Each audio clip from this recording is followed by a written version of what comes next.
How does it feel being the new head coach? Well, now that that's over, good. Uh, it's definitely an honor being the first alumni to come back here and be that head coach. And this is still a premier football program in the state, and I don't expect that to change.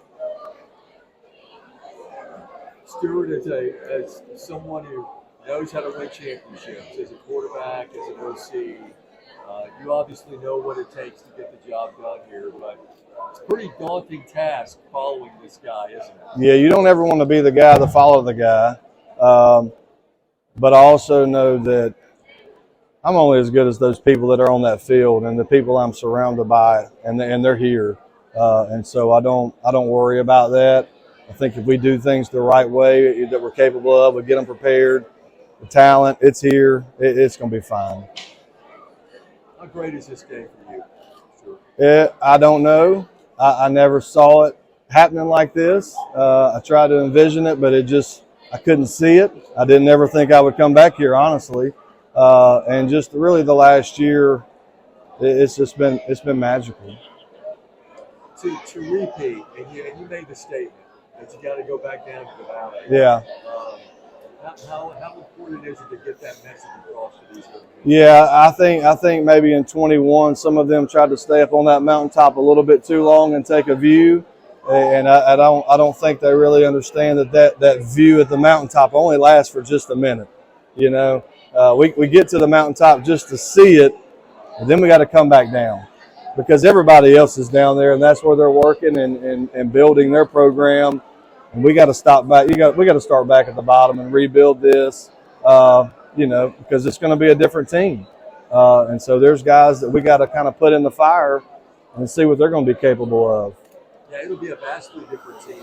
Yeah, a lot of talent. Yeah, we lost a lot of talent, but I tell you what, man, we've kind of been looking in the weight room the last couple of days, and kids are starting to grow and they're starting to fill out.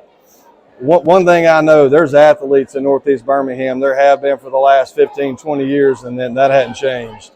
I love what you said a while ago. Even though there's not a quote-unquote transfer portal in high school football, we live in an age and a culture where, you got to protect your roster, don't you?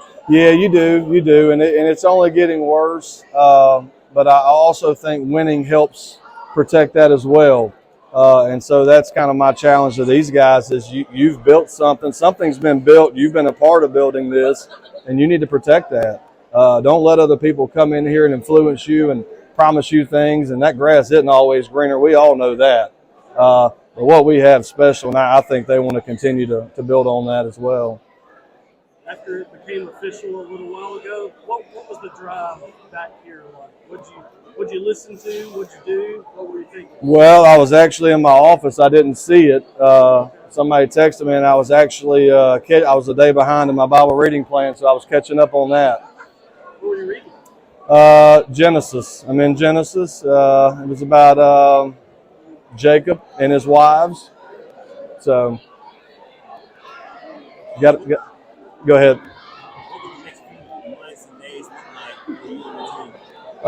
It's going to be busy. Got a busy spring. We've got staff things to look at. I want to retain everybody here that I possibly can. This staff was great before a month ago, and I don't know that many guys were looking for jobs. Obviously Hoover it's a great name as well, but I find it hard to beat what we have here. And so trying to retain all those guys is very important to me. I don't want to lose any of them. We may lose one or two, but I think we're going to be able to retain most of them. And then just kind of mapping out that roster, see where we're deficient, who's coming up and all those things. We hadn't released our schedule yet, but it's ready. We will in the next couple of days. We got some tough tests for sure. And then we're going to play a spring game this year, which we haven't done in years past. We're going to play Opelika, which will be a great test because we got a lot of guys that we got to see if they can do it. And I'd rather find out in May instead of August if they can do it or not. I'm seeing here at Clay-Chalkville. I just want to get your answer on what is student morale mean to you in the locker room? You know, this is everything. You know, this is my place, and you know, I've been on this stage, you know, 25 years ago, and just walking up and down these halls, you know, all I see are old memories, you know, and all the great people that have come through this place and made this place what it is today, you know, over the last 25 years or so. And so I love the phrase Big Clay. It bothers people and they want to know what it means. And Big Clay just simply means that it's a small place, but we do big things. And by this whole ceremony, I think you could all see that it was a lot bigger than I thought.